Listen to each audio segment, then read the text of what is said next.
नमस्कार दोस्तों, नमस्कार नमस्कार दोस्तों। आज के इस वीडियो में मैं बात करूंगा कि 50 दिन जो आपके पास बचे हुए हैं समीक्षा अधिकारी, सहायक समीक्षा अधिकारी मुख्य परीक्षा के लिए, मेंस के लिए, तो क्या रणनीति 50 दिनों में की हो सकती है जो हम लोग उसको इफ़ेक्टिवली लगा के बेटर कर सकते हैं। 30 दिन अगर मोटे मोटे तौर पे देखा जाए तो नवंबर, और 20 दिन अगर देखा जाए तो दिसंबर। तो कुल मिलाकर के आपका 50 दिन आपके पास बचते हैं। आखिरी दिन अगर देखा जाए कि आप नहीं भी कुछ करेंगे तो 50 दिनों के लिए हम देखेंगे कि क्या इफेक्टिवली किया जा सकता है। और ये जो स्ट्रेटजी है ये एक जनरल ओवरव्यू इसमें हम देखेंगे कि कैसे क्या किया जा सकता है, क्या नहीं किया जा सकता है। तो इसको आप पूरा, इस वीडियो को पूरा देखिए, कोई भी चीज़ इसमें मिस ना करिए, वरना अगर इसमें कुछ जो भी बात बताइए इधर उधर हो जाएगी, फिर बाद में गरियाओगे, कहोगे यार कि ये नहीं बताया, वो नहीं बताया, ये ऊपर नीचे हो गया। तो इसको पूरा देखो तो पता लगेगा क्या है क्या नहीं है। कुछ वैल्यू ऐड हो तो इसको अपने में इम्प्लीमेंट करो, ज़्यादा से ज़्यादा इससे आउटपुट निकालो, ठीक है ना। तो अब हम बात करते हैं कि क्या इफेक्टिवली 50 दिन में किया जा सकता है। अब अगर ऐसे कोई भी किताब लेके कुछ भी शुरू कर दोगे तो होना नहीं है, ठीक है ना। वो पूरा हवा में हिसाब हो जाएगा। टेक्निकली जो भी 50 दिन है उनको दिन के हिसाब से बांट के कि इतने दिन में ये करना है, इतने दिन में ये करना है, इस हिसाब से अपना एक शेड्यूल बनाओगे, ठीक है ना। और उसको फिर घंटों के हिसाब से देखोगे कि हाँ यार एक दिन में कितना घंटे हम दे रहे हैं, 6 घंटे, 8 घंटे, 10 घंटे, जो भी दे रहे हैं, जिसकी जैसी, जिसका टाइम जिसको जैसा मिल रहा है, उस हिसाब से कितने समय में कितना क्या ख़त्म करोगे, ठीक है ना। तो ये एक सिस्टमेटिक वे में जब स्टार्ट करोगे तभी ये ख़त्म हो पाएगा, वरना 50 दिन कहाँ कहाँ निकल गए पता भी नहीं लगेगा, ठीक है ना। दिवाली वाली आ रही है और त्यौहार आ रहे हैं, 4-5 दिन मिठाई खाओगे, पता 5 दिन जहाँ निकले उसके बाद में फिर प्रेशर इतना बढ़ जाएगा, फिर लगेगा अरे ये तो गया, अब अगला टाइम देखेंगे, इसमें तो होना नहीं है, ठीक है ना। तो मेन चीज़ ये है।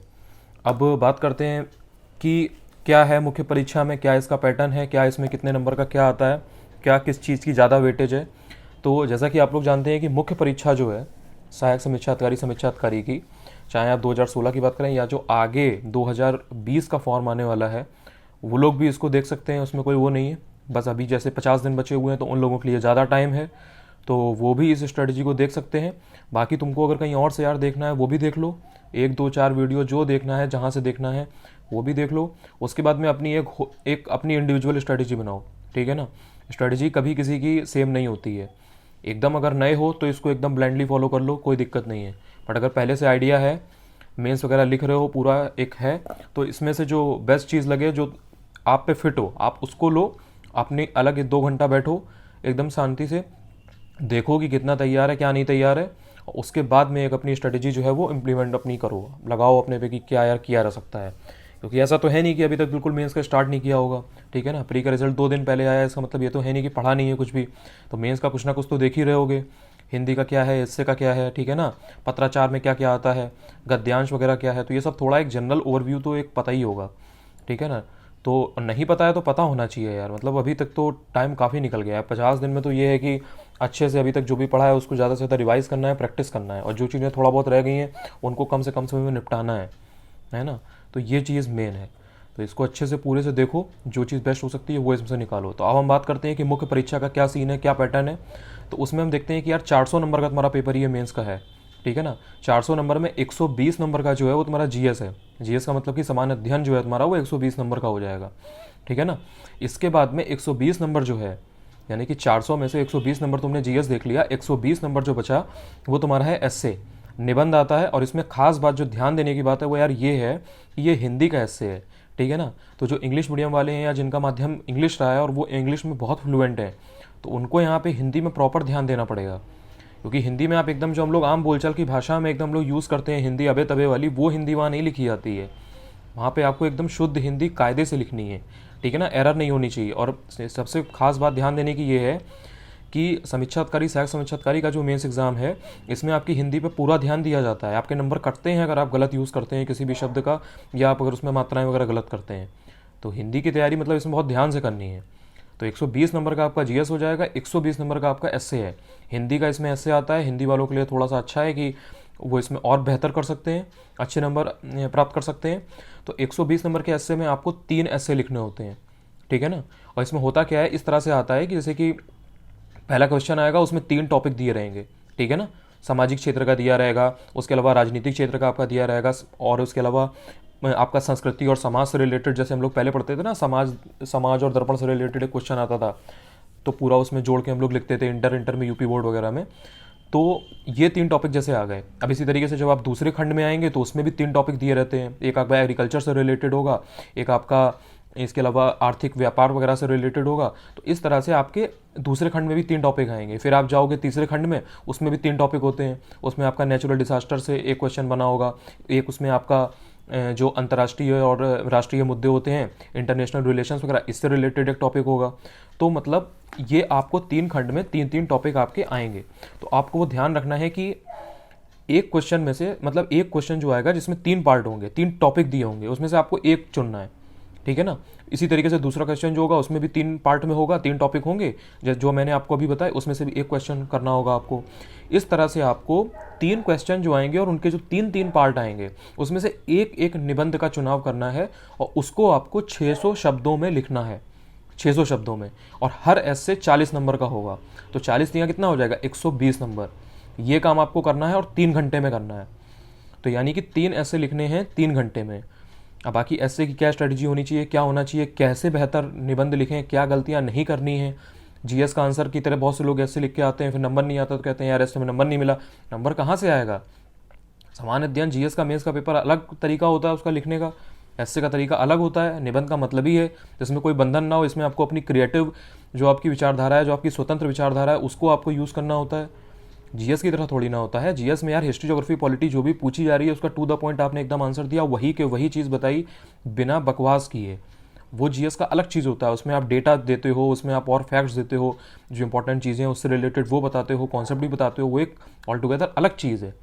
ऐसे की जब आप बात करते हो तो ऐसे का तरीका अलग होता है, इसमें फ्लो भी होता है, इसमें कैसे आप चीज़ों को जोड़ रहे हो, कहाँ से आपने कौन से पैरे में किस बात बोली है, किन बातों को आपने उसमें कितनी डायमेंशंस से सोच के लिखा है। किसी भी मुद्दे की अगर बात की जा रही है तो आप उसको आर्थिक, राजनीतिक, सामाजिक, सांस्कृतिक, भौगोलिक दृष्टि से जोड़ के, समझ के, हर दिशा से उसका आप एनालाइज कर पा रहे हो कि नहीं कर पा रहे हो। तो ऐसे का ये सब चीज़ें होती हैं। खैर वो ऐसे की एक अलग पूरा उसका वीडियो मैं बनाऊंगा, अगर आप लोग बताओगे, अगर ज़रूरत हो ऐसे का तो बताना, कमेंट सेक्शन में बता देना, तो मैं ऐसे का पूरा बता दूंगा एक अलग सी वीडियो में कि कैसे बेहतर ऐसे लिखें, क्या करें ताकि नंबर ज़्यादा से ज़्यादा बढ़ाया जा सके, कौन कौन से टॉपिक्स इंपॉर्टेंट हैं या जो भी है। तो ऐसे की अगर रिक्वायरमेंट हो तो यार बता देना, तो उस हिसाब से मैं ऐसे का जल्दी से जल्दी दे दूंगा, क्योंकि अब टाइम वैसे भी कम है, ठीक है ना। तो ये तो बात हो गई आपकी ऐसे की, कि उसमें 3 आपको ऐसे लिखने होते हैं, 600 शब्दों का आता है, 3 लिखने होंगे, 3 घंटे का टाइम होगा, यानी कि बेसिकली 1 घंटा आपका रहता है। उसमें भी पूरा कॉपी वॉपी भरना और वो सब कर करा के अगर 5-5 मिनट भी अगर हर ऐसे के आसपास का निकाल दो तो मतलब 15 मिनट, ठीक है ना। तो 15 मिनट आपके 3 घंटे में से अगर और कम हो गए बेसिकली, और फिर आप हर ऐसे जब लिखोगे तो थोड़ा उसमें 5-10 मिनट पहले उसकी रूपरेखा बनाओगे, सिनॉप्सिस होती है ना, जैसे हम लोग इंटर में करते थे यूपी बोर्ड में, कि पहले पूरा पन्ने पे पीछे लिख लेते थे, हाँ भाई प्रस्तावना आएगी, फिर अंत में सबसे उपसंहार आएगा, बीच में हम लोग उसके पूरा टाइटल्स देते थे कि ये इसमें हम इन बातों के बारे में हम लिखेंगे, पूरा उसकी एक खाका तैयार करते थे, है ना। तो ऐसे ही 5-10 मिनट 15 मिनट उसमें लग जाते हैं, और फिर आप जब स्टार्ट करते हो तो आप पूरा का पूरा उसको लपेटते चले जाते हो, है ना। फिर उसमें आप रुकते नहीं हो, पूरा फ्लो एकदम मेंटेन रहना चाहिए। तो ये बात आपकी हो गई ऐसे की, ऐसे का आप समझ गए होगे, ये मतलब 120 नंबर का आपका ऐसे आएगा, 3 ऐसे लिखने होंगे, एक ऐसे की जो वैल्यू है भाई वो 40 नंबर की है, हिंदी में ऐसे लिखना है, ये सबसे बड़ी खास बात है। टॉपिक्स उसमें दिए रहते हैं, अब उसमें क्या स्ट्रेटजी होनी चाहिए, क्या होना चाहिए, वो मैं अगले में अगर कहोगे कमेंट सेक्शन में तो मैं बता दूंगा। ये आपकी हो गई ऐसे की बात क्लियर। अब दूसरे पॉइंट पे आते हैं। अब जो 120 नंबर का इसमें जो दूसरा जो खंड है वो मैंने तुम्हें बताया था, आपको बताया था कि जीएस का आता है, 120 का आपका ऐसे हो गया। अब 400 नंबर में से 240 नंबर निपट चुका है, ठीक है ना। 400 नंबर में से 240 नंबर निपट चुका है, आपके पास कितना बच रहा है, 160 नंबर बच रहा है। 240 प्लस 160 ये मिला के आपका कितना हो जाएगा, 400। तो अब हम बात करते हैं कि 60 नंबर जो पहले है, पहले उसको देख लेते हैं कि उसमें क्या होता है क्या नहीं होता है, फिर हम उसके बाद में जो 100 नंबर आपका बचा है उसको कवर कर लेंगे। अब देखो यार, प्री का पेपर दे के आए हो, निकाल के आए हो, तो मेंस का पेपर जो है इसमें 60 नंबर में क्या आता है। आपने प्री में जो पहला पेपर था उसमें 140 का जीएस था, 60 नंबर की आपकी हिंदी थी, उसमें 6 टॉपिक आते थे, 10-10 नंबर ईच रहता था, ठीक है ना। जैसे पर्यायवाची हो गया, तत्सम तद्भव हो गया, विशेषण विशेष हो गया, तो हर टॉपिक से 10 क्वेश्चन आते थे और वो 10-10 नंबर लेकर के 60 नंबर जाता था।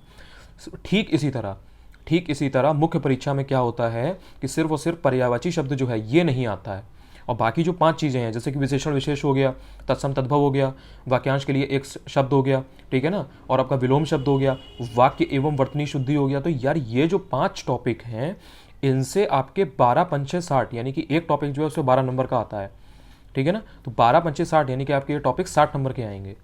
वेटेज बिल्कुल उसी तरह से, मतलब 60 नंबर प्री में भी आता है तो 60 नंबर यहाँ भी आएगा। फ़र्क यहाँ पे ये हो गया है कि ये जो टॉपिक है उसमें पर्यायवाची को हटा दिया है। अब इसमें ध्यान देने की बात ये है कि यार प्री में 60 नंबर का ये पूरा पढ़ रखा है, ये जो 6 टॉपिक हैं ये पूरे पढ़ रखे हैं प्री में। अब उसमें से एक टॉपिक भरा नहीं है, कम ही हुआ है, 5 ही टॉपिक पढ़ने हैं, पर्यायवाची नहीं पढ़ना है। तो प्री का पूरा जब 60 नंबर तैयार है, एग्ज़ाम निकाल के आया हो प्री का, तो ये सिर्फ कॉन्फिडेंस की बात है, थोड़ा सा रिवाइज करने की बात है कि यार तुमको ये 60 नंबर तैयार है। तुम्हारा अगर प्री में सिलेक्शन हुआ है इसका मतलब कि तुम, देखा जाए अगर एक मोटे मोटे तौर पे, एक जनरल तौर पे, तो 55-55 के आसपास नंबर लाए हो हिंदी में, ठीक है ना। तो ये जो सेक्शन है 60 नंबर का, ये तुम्हारा पूरा तैयार है।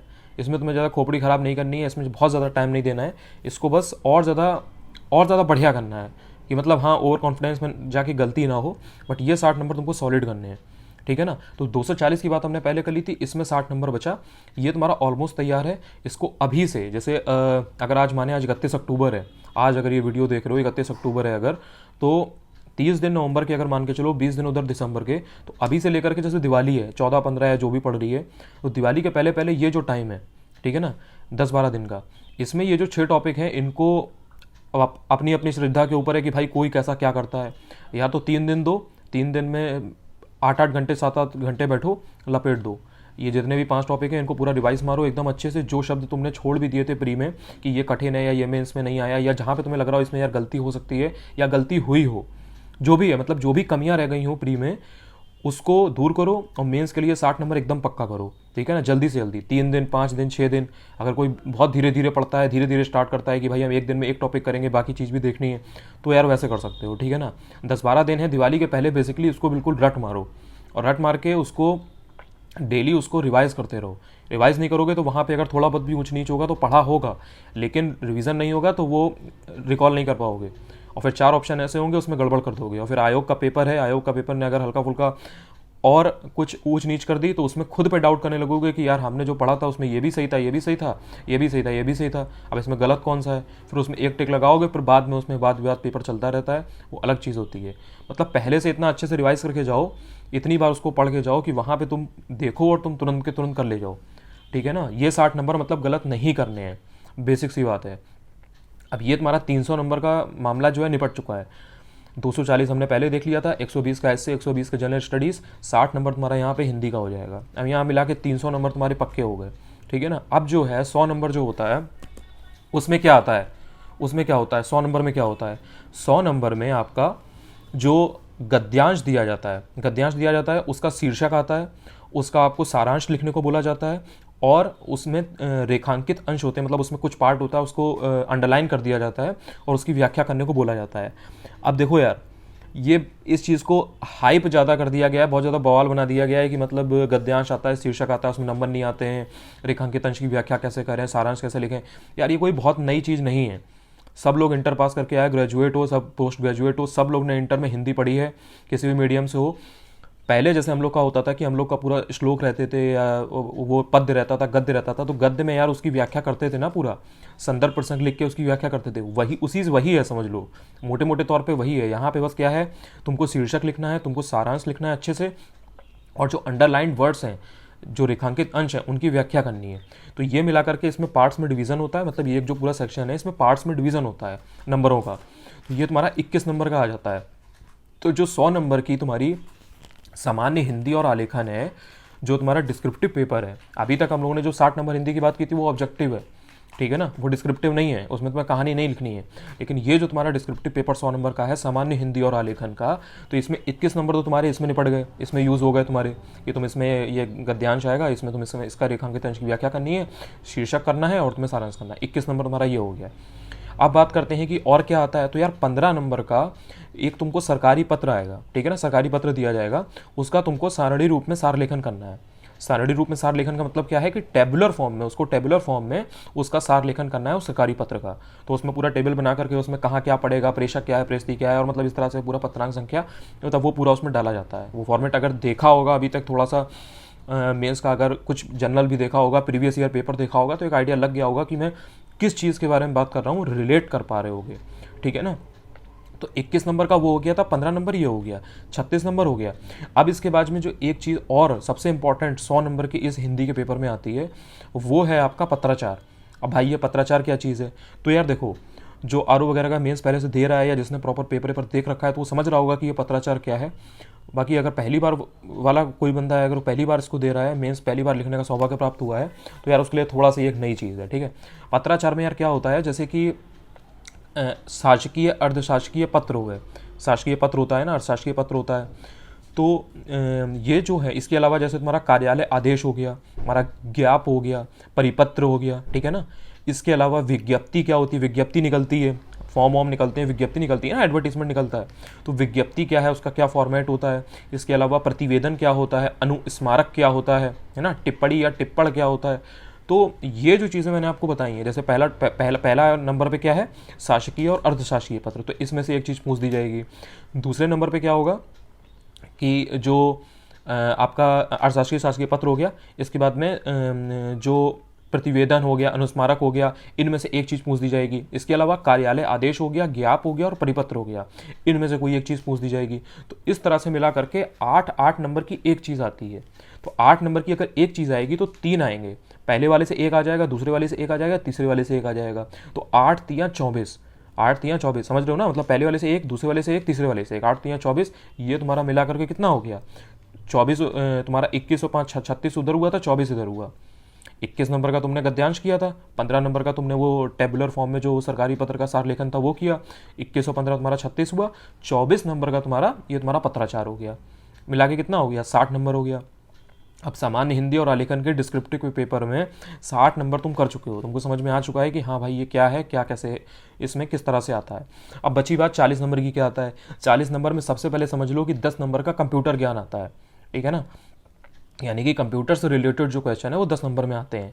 अब इसमें क्या स्ट्रेटजी होनी चाहिए, क्या हो, अभी उसमें आगे बात करेंगे, बट फिलहाल के लिए समझ लो कि आता क्या है। तो 10 नंबर का तुम्हारा कंप्यूटर ज्ञान आ जाएगा, कंप्यूटर से रिलेटेड क्वेश्चन आते हैं 10 नंबर का।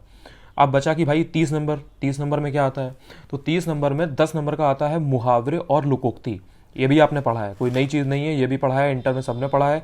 बस होता क्या है कि अब थोड़ा सा हायर लेवल आता है, एकदम से हल्का नहीं पूछा जाता है जो तुमको बिना पढ़े तुम वहाँ पहुँच जाओ यार और फिर कहो कि यार मेरे से ये बना नहीं, है ना। तो ये 10 नंबर का मुहावरे और लोकोक्ति आता है। इसके बाद जो 20 नंबर बचता है, सामान्य हिंदी या लेखन की जो हम बात कर रहे हैं, 100 नंबर का पेपर की हम पूरा उसको बांट रहे हैं टॉपिक वाइज, तो उसमें 20 नंबर का तुम्हारा आता है परिभाषिक शब्दावली। अब ये परिभाषिक शब्दावली क्या चीज़ है यार, देखो सचिवालय में जब जैसे कोई पत्र आया, कुछ आया, या कहीं केंद्र से कोई चीज़ आई, तो जो लेटर आया उसमें वर्ड्स होते हैं और वो एडमिनिस्ट्रेटिव वर्ड्स होते हैं या फिर थोड़ा सा वो कॉमर्शियल वर्ड्स रहते हैं। तो वही प्रशासनिक वर्ड्स या शब्द जो यूज़ होते हैं लेटर्स वगैरह में या सरकारी कामकाज में, वही तुमसे पूछे जाते हैं, ताकि तुम जब वहाँ समीक्षाधिकारी, सहायक समीक्षाधिकारी बन के बैठो, कोई लेटर में कोई चीज़ आए, कोई इंग्लिश हिंदी में शब्द लिखा हो, तो तुम समझ पाओ कि यार ये क्या है, तो तुम उसकी पूरी नोटिंग वोटिंग कर पाओ, उसका जो फाइल वाइल है पुटअप कर पाओ, तो उसमें लिख पाओ कि हाँ क्या है, ठीक है ना। तो बेसिकली परिभाषिक शब्दावली जो है ये 20 नंबर की आती है। अब इसमें जो दो टॉपिक आते हैं, इसमें भी 2 टॉपिक हैं। इसमें इंग्लिश टू हिंदी पूछ देगा या हिंदी टू या नहीं, इंग्लिश टू हिंदी पूछ देगा या और हिंदी टू इंग्लिश, मतलब तुम्हें इंग्लिश का शब्द दिया होगा उसमें हिंदी बतानी है, हिंदी का शब्द दिया होगा उसका इंग्लिश बतानी है। और ये एडमिनिस्ट्रेटिव और कॉमर्शियल शब्दावली होती है। तो 20 नंबर का ये हो गया। तो इस तरह से हमने ये देख लिया कि यार 100 नंबर का ये पूरा जो डिवाइड है वो हमने कर लिया। 120 का सबसे पहले हमने जीएस देखा, 120 के बाद में हमने फिर एस से देखा, 240 नंबर हो गया। 60 नंबर की हमने ऑब्जेक्टिव हिंदी देखी कि उसमें क्या पर्यायवाची नहीं आता है, बाकी सारी चीज़ें प्री के पेपर वाली हैं। 300 नंबर हो गया। 300 नंबर के बाद में 100 नंबर का हमने सामान्य हिंदी और आलेखन देख लिया, जिसमें हमने देख लिया कि 10 नंबर का कंप्यूटर ज्ञान आता है। उसके बाद में 10 नंबर का तुम्हारा मुहावरे लोकोक्ति आता है। 20 नंबर का तुम्हारा परिभाषिक शब्दावली आती है, जिसमें इंग्लिश टू हिंदी और हिंदी टू इंग्लिश करना होता है 20 नंबर का। और बाकी जो 60 नंबर है उसमें पत्राचार आ जाता है तुम्हारा 24 नंबर का, उसमें 8 8 8 ये हो जाता है। और उसके अलावा जो 15 नंबर का है उसमें टेबुलर फॉर्म में सरकारी पत्र का सार लेखन मैंने बताया आपको। और जो स्टार्टिंग है उसमें सबसे पहले गद्यांश आता है, उसका आपको सारांश वगैरह लिखना होता है, शीर्षक देना होता है और रेखांकित अंशों की व्याख्या करनी होती है। तो ये कुल मिला के आपका 400 नंबर का हिसाब हो गया। अब इसमें ये देखना है कि भाई इसमें कैसे पढ़ा जाए, क्या किया जाए। तो देखो यार, सबसे पहले तो इसमें ये चीज़ है, एक डिफरेंस ये समझो कि 400 नंबर का पेपर है, इसमें सबसे इंपॉर्टेंट क्या है। तो इसमें ये ध्यान देने की बात है कि इसमें 120 नंबर की जीएस है। जीएस कोई एकदम नई चीज़ नहीं है। जीएस प्री निकाला है, मेंस में आए हो तो प्री के लेवल की तुम्हारी तैयारी है। जीएस तुमने पहले से पढ़ रखा है, कोई नई चीज़ नहीं है जिसके बारे में एकदम अनभिज्ञ हो, ठीक है ना। तो इसमें उतना ज़्यादा टाइम अब देने की ज़रूरत नहीं है, क्योंकि इसमें जो सबसे ज़्यादा इस मुख्य परीक्षा में सबसे ज़्यादा जो स्कोरिंग चीज़ है वो तुम्हारी 280 नंबर की हिंदी दिलाएगी। हिंदी 280 नंबर की कैसे दिलाएगी? 400 में से 120 तुम्हारा जीएस का निकल गया। अब बाकी जो 120 नंबर का तुम्हारा एस्से आएगा वो तुमको हिंदी में लिखना है यार, ठीक है ना, इंग्लिश में नहीं लिखना है, हिंदी में लिखना है। तो वहाँ पे तुम्हारे जो शब्दों का चयन है, जो तुम लिख रहे हो हिंदी, उसमें गलतियाँ नहीं होनी चाहिए। और हिंदी पे अगर पकड़ मजबूत है तभी अच्छा एस्से जो है वो हिंदी में लिख पाओगे। तो हिंदी बहुत इंपॉर्टेंट हो जाती है मुख्य परीक्षा के लिए। तो ये तुम्हारा 240 नंबर हो गया। इसके अलावा डायरेक्ट मेन एकदम जो हिंदी है वो 60 नंबर की ऑब्जेक्टिव हिंदी पूछ ली जाती है, विलोम शब्द वगैरह और वही वाक्यांश के लिए शब्द, ये हमने बताया। तो इसके अलावा जो 100 नंबर का बचा वो तो प्योर एकदम सामान्य हिंदी आलेखन है ही है। तो कुल मिलाकर के 400 नंबर के पेपर में 280 नंबर का वेटेज जो है वो हिंदी का है सिर्फ, ठीक है ना। और बाकी 120 नंबर का तुम्हारा जीएस है। अब बात ये आती है यार कि 50 दिन बचे हैं, ठीक है ना, क्या पढ़ें क्या ना पढ़ें, क्या अभी तक पढ़ा है, कॉन्फिडेंस भी नहीं आ रहा होगा। 2-4 दिन जहाँ वेस्ट होंगे वहाँ लगेगा कि यार अब पता नहीं हो पाएगा नहीं हो पाएगा।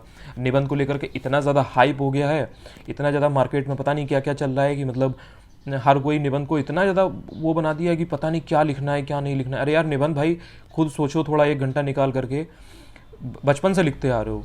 बस फ़र्क ये होता था कि जब 6-7वें में होते थे तो लिखते थे गाय हमारी माता है, गाय दूध देती है। अब बस वो चीज़ नहीं लिखनी है, एक लेवल अलग हो गया है, क्योंकि अब तुम सहायक समीक्षाधिकारी के मुख्य परीक्षा लिख रहे हो तो उस लेवल का इससे तुम्हें लिखना है। पीसीएस के लिए लिख रहे हो तो उस लेवल का है, आईएएस के लिए लिख रहे हो तो उस लेवल का है, खंड शिक्षा अधिकारी का एग्जाम दे रहे हो तो उसमें ऐसे अलग लेवल का है। तो बेसिक सी बात यह है कि स्तर बढ़ाना है। लेकिन ऐसे में जैसे तुम पहले लिखते थे, प्रस्तावना लिखते थे वो तुम्हारा इंट्रोडक्शन हो जाता था, उपसंहार लिखते थे वो तुम्हारा कंक्लूजन हो जाता था, बीच में तुम बॉडी होती थी तो बॉडी में तुम उसके जो पूरा जो भी डायरेक्ट जो डिफरेंट जो पर्सपेक्टिव होते हैं उनसे तुम लिखते थे कि यार इसका इकोनॉमिक एंगल से हम क्या सोच सकते हैं, जोग्राफिकल एंगल से हम क्या सोच सकते हैं, सांस्कृतिक दृष्टि से इसकी क्या, इस टॉपिक की क्या वैल्यू है, क्या चीज़ निकल के आ रही है। वही चीज़ तो है। अब उसको मार्केट में इतना ज़्यादा हाइप कर दिया गया है कि यार इंट्रोडक्शन, फिर उसके बाद में बॉडी, फिर कंक्लूजन, एकदम मतलब तार तार एकदम चने की झाड़ पे चढ़ा दिया गया है। तो यार उतना बवाल नहीं है जैसे पहले करते थे। अपना एक माइंडसेट एक दिमाग में था कि यार ये ऐसे ऐसे करते हैं, वही है, बस क्वालिटी बढ़ानी है, उसमें ज़्यादा से ज़्यादा पर्सपेक्टिव्स के बारे में सोचना है, बट चीज़ वही है, तुमको बेटर करना है, तुमको अच्छे से अच्छा लिखना है। और एक बात और ध्यान देने की ये है कि ये मत सोचिए चलो कि हम सिर्फ ये आरोग्य लेवल का देने जा रहे हैं तो हमको आरोग्य लेवल का लिखना है। आरोग्य लेवल का लिखने जाओगे, उसकी तैयारी करोगे, निपट जाओगे, नंबर नहीं आएगा, फिर बाद में कहोगे कि यार नंबर नहीं आया एस्से में। आरोग्य अगर देने जा रहे हो तो ये मान के चलो कि तुम्हारा ये पीसीएस है, बिल्कुल उस लेवल का मतलब एस्से लिखो। पीसीएस का देने जा रहे हो तो ये सोच के लिखो बिल्कुल यूपीएससी का देने जा रहे हैं। जब यूपीएससी का लेवल मेंटेन करोगे तब जाके पीसीएस में तुम्हारा एस्से अच्छा होगा, जो तुम हिंदी में लिख के आओगे, जिसमें तुम्हारे 120 में से एग्जामिनर नंबर अच्छे देगा, ठीक है ना। और पीसीएस का अगर मान के चलोगे तब तुम्हारा जाके आरओ में एस्से ऐसा होगा जो पढ़ने लायक होगा। वरना कॉपीज़ पड़ी हुई हैं, मतलब थोड़ा दिमाग लगाओ यार, थोड़ा सर्च वर्च करो गूगल पे, दृष्टि विष्टि की वेबसाइट पे इतना बढ़िया यार उन लोगों ने कर रखा है, पूरा कॉपी वॉपी दे रखी है टॉपर्स की, ठीक है ना। तो कॉपी जाके देखो कि वो लोग पहले कैसा लिखते थे ऐसे और फिर उन्होंने कैसे मतलब इम्प्रूव किया है, ठीक है ना। कॉपी वॉपीज़ उनकी पढ़ी हुई हैं। और भी जो वेबसाइट वगैरह है, विज़न है, उनका देखो यार, पूरा उन्होंने टॉपर्स की पुरानी कॉपियाँ डाल रखी हैं, उसमें कैसे लिखते थे, कैसे वो स्टार्टिंग करते थे, क्या उनका तौर तरीका था, कैसे इंट्रोडक्शन लिखते थे, बॉडी को वो कैसे फिनिश करते थे, क्या उसमें वो अपना पर्सपेक्टिव कहाँ से एंगल घुसाते थे, फिर उसके अंदर उसको कंक्लूड कैसे करते थे, क्या उपसंहार में लिखते थे। ये सब चीज़ें थोड़ा सा अपनी तरफ से मेहनत तो करनी पड़ेगी। एकदम भेड़ चाल में ना फंसो यार कि उसने ये कह दिया वो कह दिया, थोड़ा अपना भी दिमाग लगाओ कि कहाँ से क्या लिखा जा सकता है, क्या बेहतर हो सकता है। निबंध का मतलब ही है कि जिसमें कोई बंधन ना हो, जिसमें कोई तुम्हारा एकदम ये ना हो कि भाई कोई चाकू तुम्हारी गर्दन पे रख के कह रहा हो कि यही लिखो। हिस्ट्री में तुमसे पूछेगा दिल्ली सल्तनत के बारे में, दिल्ली सल्तनत ही लिखनी है तुमको, ठीक है ना। उससे उधर उधर कुछ मुगल सल्तनत घुसेड़ दोगे या कुछ कर दोगे, नंबर नहीं आएगा। और यहीं यहाँ पे ऐसे में भी है कि तुमको जो पूछा जाता है बताना तुमको वही है, लेकिन उसमें तुम अपनी भी स्वतंत्र विचारधारा को यूज़ कर सकते हो। किसी टॉपिक पे तुम्हारी सोच क्या है, तुम्हारी थिंकिंग कैसे काम करती है, तुम क्या किसी टॉपिक के बारे में सोचते हो, कोई सामाजिक मुद्दा है, कोई आर्थिक मुद्दा है, हमारे देश या देश विदेश से रिलेटेड तुम्हारी क्या सोच है उस पर, वो मैटर करती है। और वो उसमें तुम किस तरह से पोर्ट्रे करते हो, वो चीज़ है एस्से में। एस्से जीएस के आंसर से बहुत अलग है। बाकी एस्से का पूरा जो भी है मैं वो एक अलग वीडियो में बता दूंगा, क्योंकि उसमें टाइम लगेगा, ठीक है ना। तो अगर रिक्वायरमेंट हो तो यार बता देना, तो मैं वो पूरा बता दूंगा। अब दूसरे नंबर बेसिक सी बात ये है कि जैसे जीएस है तो जीएस में उतना टाइम अब नहीं दे सकते, जितना पढ़ लिया है उसको ज़्यादा से ज़्यादा रिवाइज करो। थोड़ा बहुत जो और इंपॉर्टेंट टॉपिक रह गए हैं उनको देखो, क्योंकि देखो जीएस में क्या है मेंस में कि कुछ टॉपिक्स ऐसे हैं जिनका वेटेज बहुत बढ़ जाता है। जैसे यूपी स्पेशल है, प्री में कभी आता है कभी नहीं आता है, कभी आएगा तो 2-4 नंबर का आ गया, बस उसके बाद नहीं आएगा। लेकिन मेंस में क्या है, यूपी स्पेशल अच्छे से आता है, ठीक है ना। इसी तरीके से अगर एग्रीकल्चर की बात करो तो केवल प्री लेवल पे अगर देखोगे तो वही एक दो पुराने क्वेश्चन जो हैं कि धान का खैरा रोग किस में होता है, आलू में कौन सा रोग होता है, मटर में कौन सा रोग होता है, या फिर प्रजाति पूछ लेगा कि मटर की प्रजाति कौन सी है, कौशल किसकी प्रजाति है, मूंगफली की है, किसी और की है। मतलब इस तरीके से एग्रीकल्चर के 2-4 पेट क्वेश्चन है वही पूछता है। लेकिन जब मुख्य परीक्षा में आओगे, मेंस में आओगे, तो एग्रीकल्चर के अच्छे खासे क्वेश्चन बनते हैं, ठीक है ना। थोड़ा सा ऐसा मतलब पूछ देगा कि जो तुमने अगर एग्रीकल्चर के बारे में नहीं पढ़ा है तो फिर नहीं कर पाओगे, ठीक है। तो ये चीज़ है। तो जैसे तुम्हारा यूपी स्पेशल हो गया, एग्रीकल्चर हो गया, या फिर तुम्हारी जनसंख्या हो गई, नगरीकरण हो गया, इनसे रिलेटेड भी क्वेश्चन थोड़ा सा टफ बन जाते हैं। प्री में तुम अगर केवल पहला ऑप्शन तैयार करके जाओगे कि हाँ भाई सबसे ज़्यादा साक्षरता दर कहाँ है, तो 5 जगहों पे अगर बढ़ते हुए क्रम या घटते हुए क्रम में है, तुमने पहला याद कर रखा है, प्री में तुम्हारा निकल जाएगा। लेकिन मेंस में हो सकता है कि वो पहला ऑप्शन ना दे, बाकी के 3-4 ऑप्शन दे दे और उसमें 1 2 3 4 बना दे। अब उसमें अगर तुमने पहले के अलावा दूसरे तीसरे का एक जनरल आइडिया नहीं रख रखा है कि हाँ भाई कलकत्ता के बाद कौन है, मुंबई के बाद कौन है, तो फिर वहाँ पे गड़बड़ हो जाता है मामला। तो मतलब कि इन टॉपिक्स का वेटेज जो है थोड़ा सा बढ़ जाता है। तो उसको कैसे क्या डील करना है, क्या है, वो भी एक सामान्य अध्ययन के मैं अलग एक, अगर कहोगे तो मैं वीडियो बना दूंगा तो उसमें बता दूंगा कि क्या यार बेटर वे में किया जा सकता है। बाकी यूपी स्पेशल मैंने ऑलरेडी स्टार्ट कर दिया है, अगर प्लेलिस्ट वगैरह मैंने बना दी है, अगर उसमें नहीं देखा है तो देख लो। मैंने ऑलरेडी पक्षी विहार हो गया, उत्तर प्रदेश के जो पक्षी विहार है मैंने करा दिया है, वन्य जीव विहार जो है करा दिया है। बाकी इसके अलावा जो यहाँ के हवाई अड्डे हैं या यहाँ के वन हैं, मिट्टियाँ हैं, यहाँ के कितने उत्तर प्रदेश में मंडल कितने हैं, उनसे संबंधित जिले कौन से हैं, मतलब तमाम चीज़ें उत्तर प्रदेश पूरा का पूरा मैंने मतलब स्टार्ट कर दिया है। 3-4 टॉपिक करा दिए हैं, बाकी मैं जल्द ही लाने वाला हूँ। तो उसको यार जाके देख लो, थोड़ा सा मतलब प्लेलिस्ट में सर्च वर्च मारो, उसको देखो क्या मटेरियल है, क्या है, काम का लगे तो देखो, नहीं लगे तो उसको छोड़ दो, जहाँ से अच्छा लगे वहाँ से देखो। अपना जो किताब विताब से रट रहे हो, तथ्यसार वगैरह है जो भी कोई अपनी वेबसाइट वगैरह से उत्तर प्रदेश की, तो उसको निपटाते रहो, बेसिकली पढ़ते रहो, निपटाते रहो उसको टॉपिक खत्म होना चाहिए, चाहे तुम कहीं से पढ़ो। कहाँ से पढ़ रहे हो ये मैटर नहीं करता है, पढ़ रहे हो कि नहीं पढ़ रहे हो ये मैटर करता है, ठीक है ना। तो जनरल स्टडीज़ का हो गया, एसए का हो गया। अब यार 60 नंबर मैंने तुमको पहले ही बता दिया है कि वो पहले से पहले निपटा के दिवाली के पहले रख लो। और जो एसए है, एसए के बारे में एक इंपॉर्टेंट चीज़ अभी बता देता हूँ कि एसए और जो हिंदी का तुम्हारा ये जो आलेखन वाला पेपर है, इसमें एक डिफरेंस समझो और एक इंपॉर्टेंट चीज़ समझो। तुम्हारे पूरे 400 नंबर के पेपर में तुमको जो नंबर दिलाएगा वो जीएस इतना नहीं दिलाएगा, क्योंकि जीएस तुम प्री निकाल के गए हो, अगला बच्चा भी प्री निकाल के गया है, तुम्हारे सपोज 100 नंबर आ रहे हैं, अगले के 110 आएंगे, 120 आएंगे, तुम्हारे 100 आ रहे हैं, अगले के 180 आ रहे हैं, ऐसा नहीं होगा, ठीक है ना। मोर और लेस नॉलेज का लेवल थोड़ा बहुत ऊपर नीचे ही होता है, बहुत ज़्यादा मतलब चेंज नहीं होता है। और जीएस में क्या आ रहा है तुमको क्या मालूम, तुमको केवल सब्जेक्ट मालूम है कि हिस्ट्री ज्योग्राफी पॉलिटी आ जाएगा, लेकिन तुमको ये मालूम है कि ये क्वेश्चन आएगा, नहीं मालूम है ना। तो इसमें तुम्हारा उतना शॉर्ट नहीं है, तुम इसमें अगर पूरा 40 दिन दे भी दोगे, हो सकता है तुम वहाँ पे जाके उतना आउटपुट ना दे पाओ, तुम्हारा उतना आउटपुट ना निकले।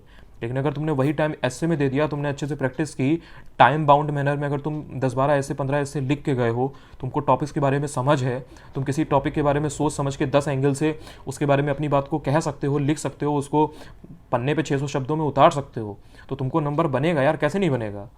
वो इतना बवाल बना दिया गया है कि ऐसे में नंबर नहीं आता, नंबर नहीं आता, ऐसा कुछ नहीं है। लिखोगे बढ़िया 10 एंगल से पूरा उसके बारे में, उसमें एक फ्लो बना के चलोगे, पूरा जो रणनीति होती है उसके तहत काम करोगे, स्ट्रेटेजिक वे में चलोगे तो तुम्हारा नंबर आएगा, ठीक है ना। ऐसे में तो तुमको मालूम है यार कि पहला क्वेश्चन आ रहा है उसमें 3 टॉपिक है, दूसरा टॉपिक आ रहा है उसमें 3 टॉपिक हैं, तीसरे क्वेश्चन में भी 3 टॉपिक हैं। एक एक टॉपिक अपना चुन लो, या सबका एक स्ट्रॉन्ग पॉइंट होता है, एक वीक पॉइंट होता है। मान लो कि तुमको पर्यावरण के ऊपर बहुत अच्छे से आता है, या तुम मान लो साइंस बैकग्राउंड के हो, तुमको साइंस का कोई टॉपिक होता है बहुत अच्छे से तुमको मालूम है। कोई कोई बहुत ज़्यादा सोशली एक्टिव रहता है, उसे सामाजिक मुद्दों की बहुत अच्छी समझ होती है। तो यार अपना टॉपिक चुन लो एक एक उसमें से, और उसमें पूरा कायदे से पढ़ डालो। उसमें भी अलग तरीका है, क्या है तो मैंने आपको बताया ही है कि मैं अलग वीडियो में पूरा बता दूंगा कि यार कहाँ से तुम क्या पढ़ सकते हो क्या। अब वो तरीका पुराना हो गया कि तुम किताब कोई ले लोगे, उसमें से रट लोगे कि हाँ भाई क्या ये टॉपिक पे, और वही आ जाएगा। या तुम करंट अफेयर्स की कोई मैगजीन लेके बस पूरा का पूरा वही रट के लिख दोगे और नंबर आ जाएगा। एसए में ऐसा नहीं होता है। एसए में रट्टाफिकेशन पहली बात तो तुम्हें वहाँ याद नहीं रहेगा, तुम्हारे हाथ वहाँ चलेंगे नहीं, और अगर एसए में अगर रुके तो गए, ठीक है ना। उसमें एक फ्लो मेंटेन रहना चाहिए, तुम्हारी अपनी एक सोच होनी चाहिए, और ये सोच एक दिन में डेवलप नहीं होती है। अगर आज 50 दिन की स्ट्रेटेजी की अगर ये बात की जा रही है, तो इस 50 दिन में जब तुम अभी से स्टार्ट करोगे सोचना एसए को लेकर के, तब तुम जाकर के 15-20 दिन के बाद तुम्हारी वो थिंकिंग डेवलप होगी।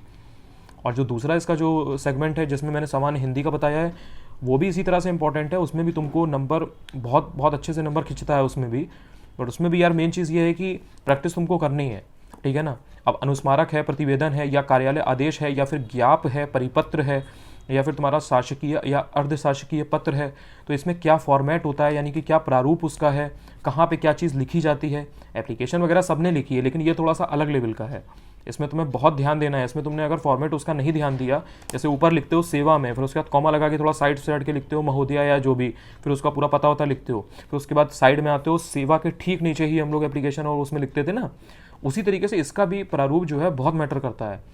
और इनमें फ़र्क क्या होता है, जैसे प्रतिवेदन है तो वो क्या है, विज्ञप्ति क्या है, कार्यालय आदेश क्या है, तो ये हर चीज़ अपने आप में एक टॉपिक है, वो समझना पड़ेगा, पूरा पढ़ना पड़ेगा कि हाँ भाई इसमें क्या है, क्या लिखते हैं, इनका प्रारूप बनाते समय किन बातों का ध्यान रखा जाता है।